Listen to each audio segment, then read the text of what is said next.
What's up, everybody? It's your boy, the Noob. I'm coming at you today with some items that I've been able to get in the last couple weeks that I have got to share. I've got a couple figures that are going up with my wife who's over there. I've got a new Robot Edition figure. I've got another Transformer, and I found a collection book that I think you might enjoy. Now, first, before I get started, I want to talk about my two figures. I got them from a website called Ami Ami. Now, I am not sponsored by this website, but trust me, I like them so far. One of the things that I really like about this is they have a pre-owned option in this. Take them in, make sure they're cleaned up, make sure everything, and then resell them to people at a lesser price. This is how I was able to find my two figures of two lovely ladies from a series that I don't see many figures on because it's quite old. Now, these two ladies come from the same series. It is Infinite Stratus. This anime is a guilty pleasure of mine. It is not a good anime. It's good. There's no way to describe it, you know. You're single male in a school of all girls because he could pilot a robot and only women can supposedly pilot it, and then he gets a harem, blah, blah, blah, blah, blah. It's not a good anime, but it is a guilty pleasure of mine because some of the girls in there are just awesome, and I love rap mechs. So these two are the two waifus that I would love from this series, and I am so glad I finally got a figure of each of these ladies. So let us start with the first one. Now, if you know Infinite Stratus, you know that each of the ladies that gets in Ichika's harem, each one basically represents another country because each one of them are from a different country. Well, the two that I love are from France and Germany, and we're going to start with France. Yes, Charles, or Charlotte. That's how she looks right there. The best waifu in my opinion. I'm sorry. In my opinion, she was the best one because she paid attention to Ichika, and when he needed something or when he was tired of something, she was the first one to notice. And I'm sorry, something about that French accent was just, oh, yes. So she was the first one. I was able to find her in her uniform on top of a beanbag chair, and I'm going to pull this out and we'll take a look at it and see how good it looks. When I say they go the extra mile to tape it all up, I am not kidding you. This has got more tape than even I would use when transporting. Alright, so as you can see, here is Miss Charles, or Charlotte. I call her Charles because that's how she was first introduced, and that's what I like her as. She's got her hair tied up in a ponytail. Let me just remove that plastic. So as you can see, that is her with her ponytail in the back, which she commonly did, but I kind of prefer the second head that you get. It is with it long hair, so let me just switch that out. And that's what I love about figures like these, because they'll come with different head mounts, and then you can choose which hairstyle you want, and there she is. Kind of with that dopey mouth open. I think the face on the first one is better because she has that smile, but I love the long hair, and as you can see, you put her on her little beanbag chair, and she just fits perfectly. Not lewd, not nothing, just her and her jersey, which she always wore after classes and stuff. It is used, unfortunately. Like I said, I bought these used, so you can see that the hair doesn't quite sit properly, but overall, for what I paid, I'm actually quite happy with it. And like I said, this little lady is going to go right up, probably somewhere over here. I'm going to have to move some figures to make room for this lovely lady. Yeah, we're going to stick with this one because this one just looks so cute. Now, the next one is the second waifu from this. The German waifu, who, I'm sorry, I was able to find her in a maid outfit and I could not stop myself. Laura! Oh, look at her. Look at her. She's so cute. And I'm sorry, maid outfit. The best one in the episodes was when she was in a maid outfit and Charles was in a butler outfit. I thought they were so perfect together. And I'm sorry, the blonde and the platinum hair. Oh, you definitely got some fanboys and girls going after one. Let's open this up and take a look at how she looks. Alright, so on this one, it comes with a base, which I put down here. But as you can see, it comes with another head. It comes with tea accessories. It comes with a gun. It comes with an eye patch. And I am definitely a fan of her with her eye patch on. But it's something a lot of people forget. She has these heterochromia eyes where it is two different colors, which I love her colors, the red and the yellow. Oh, I wonder if that's where I got my VTuber colors from. But that's another story. So I want to definitely pull her out and take a look at this. All right, as you can see, She is lovely as she is. Look at the detail on this maid outfit. The frills, the skirt. I love how the whole look of it. And if you're a pervert, you can look, but I'm trying not to look at the panties, so please don't flag me. But she has she carries a gun, and she has it hooked onto her thighs, and she gets the knee highs, which are, but I love the fact that her face in this one is so adorable, but I think the twin tails are probably cuter. And with us being able to put on the eye patch and give her a gun and all these other things, that just includes us. Now, this one is in a far better detail, in my opinion, than the Charles one is. You could see a little wear and tear on it, which, you know, like I said, it's pre-owned. So as long as it's not broken, I am fine. So I think for the money I spent on one of my favorite silver-haired characters, I think this came out really good. Oh, and another thing I want to point out, something I've noticed on cheaper models or figures is the stands never quite fit right. But as you can see, the stand on this fits perfectly. I didn't have to move the legs or anything. It comes perfectly sitting still, and of course it gives her name on there. So always look out for the stands if they come on them. If you've got to like move the legs or something like that, it's probably a cheap copy, but this one is definitely worth the price I paid. So this was definitely going. This is going right up here somewhere. I have no clue. I moved my Nemesis Prime, so she's gonna be right up there. In fact, there we go. Right up there, those two lovely ladies together. The next three items I actually got from a local mom and pop store called Maximus Collectors.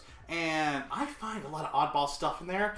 Some of it oddball, some of it not. And they take suggestions, so I'm trying to grow out their Gundam collection. They've got a small section right now. But I was able to find some figures that I don't have in my collection yet, and I definitely had to get them. The first one, in my opinion, is a mobile suit that does not get as much love as it deserves. If you know what brought me into anime, you know that Gundam Wing was the anime that brought me into it, and it had one mobile suit in there that could keep up with the Gundams. Yes, I am talking about the Tallgeese, piloted by Zex Maki, and quite frankly, I found a figure of it. I have never seen this figure before, so when I saw this, I had to get it, because I love the Tallgeese. I love the Tallgeese too. I even like the one from Endless Waltz, even though it seemed a little blah, but I had to pick this up for the price I got, especially since if you live in the Vestal, New York area, if you are a collector, go down to these people. They are always sending out coupons to your email if you sign up. So I'm able to always get items cheaper. So this was definitely on the list of items. So let me open this up because I love this suit. All right, we got the boy out of the box. Look. Look at all this stuff. Tallgeese was one of my favorites. One of my favorite non-Gundams, because technically, the Tallgeese #1 is not a Gundam. The Tallgeese 2 and the Endless Waltz versions are in debate. A lot of people say they're partially Gundams. Some people like me say they're not. So that's an argument. I can tell you that the first one, the white one, is not a Gundam. And with it being able to keep up with vehicles like 0 and 01, yeah, I'm sorry. You're a badass mobile suit no matter what. Here's the boy. Out of his thing. Now, you might be noticing these things on here. This is where the weapons, like the cannon goes on here, the shield goes on here, and on the back pieces here come out their boosters. So I'm going to put those on real quick, and we're going to see how this bad boy looks. Alright, so as you can see, I have got them all armored up. You got the cannon, which attaches onto the side. You have the shield, which attaches on, which underneath, it has the beam sabers that it can use. It's got its rocket packs, which were able to keep up with, like I said, 01, if not faster, depending on the situation. This was a hulking mobile suit. I believe it was the precursor to the Zaku's that they used. So this one was beefy, bad, moved real fast, and this would keep up with the Gundams. This was by far one of my favorite mobile suits that weren't Gundams.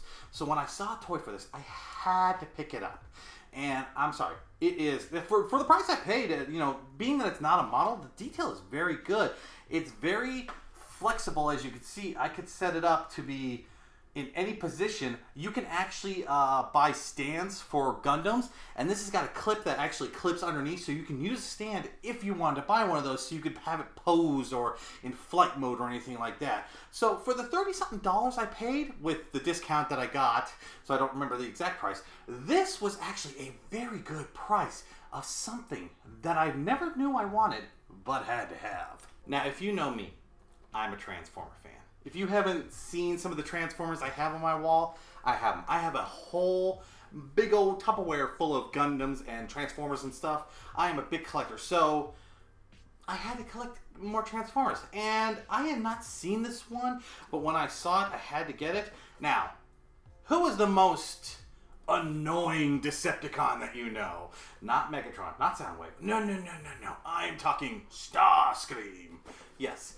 I'm a fan of Starscream. I know, a lot of people don't like him. I like him because if he wasn't so focused on trying to overthrow Megatron, he would be the baddest Decepticon there was. So I had to get this, and I saw this, and I had to get it.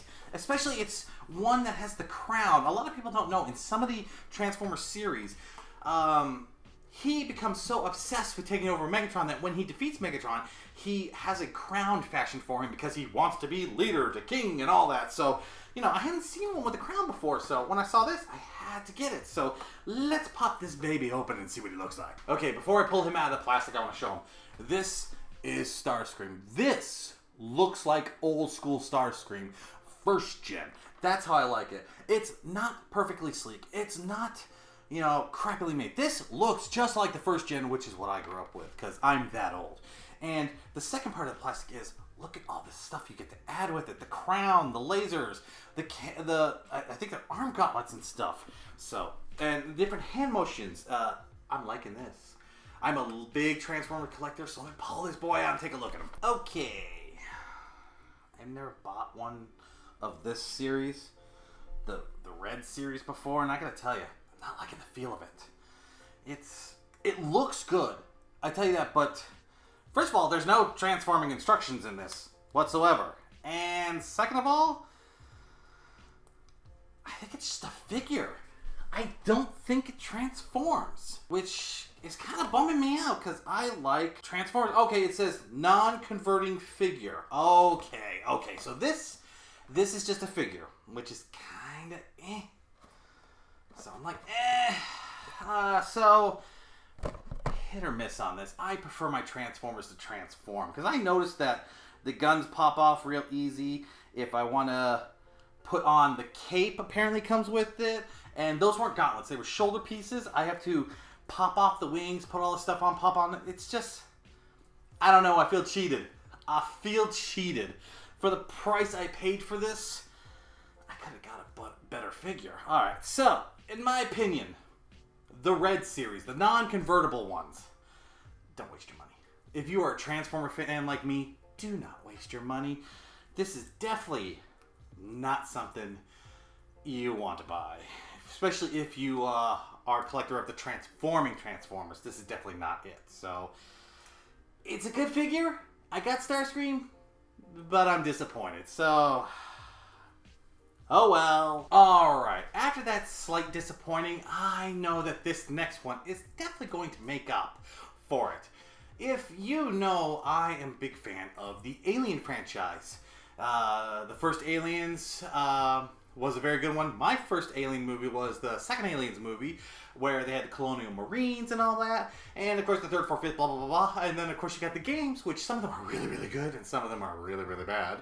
So when I find items that come from the movies, I really have to get them. And I found this book at that collectible store that I have, and I just had to pick it up. It is the making of the original Alien movie. This has images, stories, stuff like that of them making the first Alien movie, and I had to buy it. I was able to get it for it was $60 before my discount, so I got it somewhere around 50 something. I can't remember off the top of my head. And I'm sorry, you can just looking up on the back alone, you've got sketch art, you've got pictures of the cast, you've got all this behind the scenes stuff. And I gotta tell you, the first Aliens by far is one of the best horror sci-fi movies there ever was and ever will be. Especially since some of the stuff that they did, the whole chestburster scene. The reason why that looked so good, a lot of people don't know because they don't watch behind the scenes stuff, is only John Hurt and the director knew that was coming out. The cast had no clue. So all those reactions you see, the scare, the fear, and all that, that's actually real because they didn't know what the fuck was going on. They were trying to figure out why what was going on, why weren't they calling cut and all that, and then to see that thing burst out and blood spraying on them, that was their actual fear. So to know that they used skills like that to make the realism was just perfect. So I want to open up this book and take a real quick look. I mean, just opening it up. I mean, look at some of this concept art that was used when designing this film. I mean, you got the xenomorph, which really didn't look like a xenomorph in the beginning. It was just, oh, here we go. The whole chestburster scene right there. What they did not talk with the crew about, only, like I said, John Hurt and the director were the only two that they knew. I mean, old school pictures of the original alien design. Because they actually went through a few designs before they came onto that really creepy xenomorph that you had. And it's just the art in this. And of course, seeing some of these actors as young as they are is just remarkable. I mean, look. Early concept art of the alien. Look at that. That would be scary to see coming at you down an air duct. And some of the models in this were just amazing. Some of the outfits, the spacesuits. Spacesuits are so iconic. So to be able to get behind the scenes look, and you would think that they wouldn't put much detail in this, but just look at this. Look at this piece of thing that you may have saw for 5 minutes in the movie. Look at all that detail that they put into it. You don't get that kind of love in movies anymore, in my opinion. Unfortunately, everything is about CG, about quick, about all that. You don't have practical effects like they used to back in the day. So for me to see a making of book like this from a very old school good movie that, hell, people like Mythbusters, Adam Savage, there we go, I knew his name, I'm right. Adam Savage is a big fan of Aliens films, and he's done various costumes on them. So, you know, if a man like that would love a movie like this, you know this is a good one, especially when it comes to props and makers. And I'm a maker, so when I found this, I had to buy it. I had to shell out the money. It was worth it, and I'm going to so enjoy reading this book. Well, folks, thank you for joining me. I was mostly impressed with the haul that I found this last month. You know, the Transformer one's a little annoying me. It'll teach me to read the very, very small print. At least now I know to avoid the red series of Transformers. Now, I'm not looking for figures. I'm looking for transformable toys. I got my two lovely ladies now. I've got down there will be nope. Yep.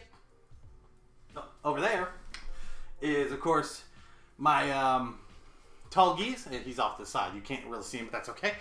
And the Transformer one, I'll stick him somewhere. I don't care. It's a bummer, but that's what happens when you go searching for things. Sometimes you get the good, sometimes you get the bad. And I gotta say, 3 out of 4 ain't freaking bad. Anyways, folks, if you are a collector of figures like the two ladies that I have up here, check out Ami Ami. It was definitely interesting. You can have a pre-owned section, which you will see the price difference. I've noticed they've had it on model kits, figures, and other collectibles. So if you're a collector and trying to find some of those old school stuff, please, please, please go on over to the website and check them out. Well, folks, that's where I'm going to end it today. I am going to keep my eye out for more figures.